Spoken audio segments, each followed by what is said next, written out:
End of life vehicles को बंद किया जाना चाहिए। और बंद किया जाना मतलब जिनको पेट्रोल ना मिले, उनको पेट्रोल नहीं दिया जाए। वो लगातार इस बात की चर्चा, प्रेशर माननीय कोर्ट के आदेशानुसार दिल्ली में चल रही है। दिल्ली में बढ़ते प्रदूषण को नियंत्रित करने के लिए दिल्ली सरकार ने बड़ा फैसला लिया था। 1 जुलाई 2025 से 10 साल पुरानी डीजल और 15 साल पुरानी पेट्रोल गाड़ियों को पेट्रोल पंपों पर ईंधन नहीं देने का आदेश जारी किया गया था। यह फैसला सुप्रीम कोर्ट और वायु गुणवत्ता प्रबंधन आयोग यानी CAQM के निर्देशों के तहत लिया गया था।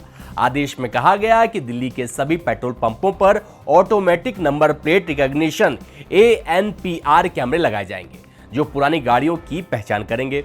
नियम तोड़ने वाली गाड़ियों को जब्त कर स्क्रैप किया जाएगा और मालिक को स्क्रैप मूल्य दिया जाएगा।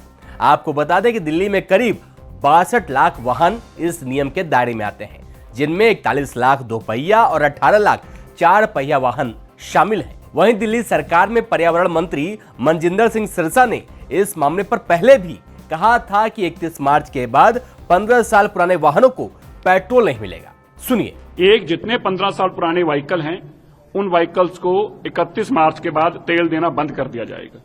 हम अपने ऐसे गैजेट्स लगा रहे हैं पेट्रोल पंप के ऊपर, जो लगभग 80% पेट्रोल पंप पर लग चुके हैं। 31 मार्च तक 100% पेट्रोल पंप से लग जाएंगे।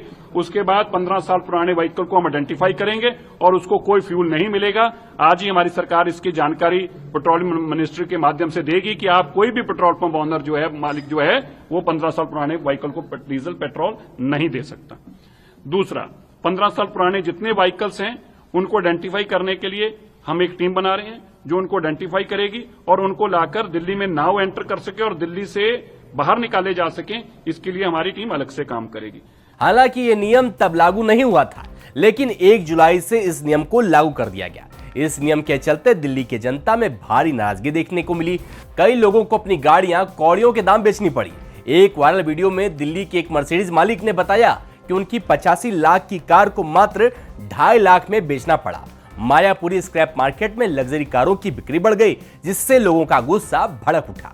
वहीं इस पूरे मामले पर दिल्ली की पूर्व मुख्यमंत्री आतिशी ने भी इसे तुगलकी फरमान करार दिया और रेखा गुप्ता सरकार पर आरोप लगाते हुए कहा कि कार निर्माताओं, कार स्क्रैपर्स, कार विक्रेताओं के साथ बीजेपी की दिल्ली सरकार के साथ सांठगांठ है। भारतीय जनता पार्टी दिल्ली में सरकार चला रही है, ये फुलेरा की पंचायत चला रही है। एक दिन कोई फैसला लेते हैं, दूसरे दिन खुद कहते हैं वो फैसला सही नहीं है, तीसरे दिन चिट्ठी लिखते हैं। भाई, अगर वो फैसला सही नहीं है तो आपने लिया क्यों?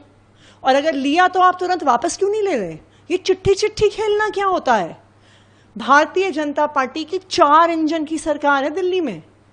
अगर वो चाहते तो तुरंत फैसला वापस ले सकते थे, लेकिन अभी तक उन्होंने फैसला वापस नहीं लिया है। क्यों?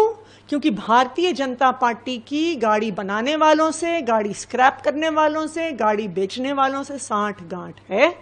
और हमने भारतीय जनता पार्टी से यह सवाल पूछा है, जिसका अभी तक कोई जवाब नहीं आया, कि कितना चंदा पिछले 5 साल में भारतीय जनता पार्टी को कार बनाने वालों और बेचने वालों से मिला है। दिल्ली की जनता की नाराजगी के बाद दिल्ली सरकार ने 3 जुलाई 2025 को यूटर्न ले लिया। सिरसा ने CAQM को पत्र लिखकर कहा कि ANPR सिस्टम में तकनीकी खामियां हैं और यह पूरे NCR में लागू नहीं हुआ है।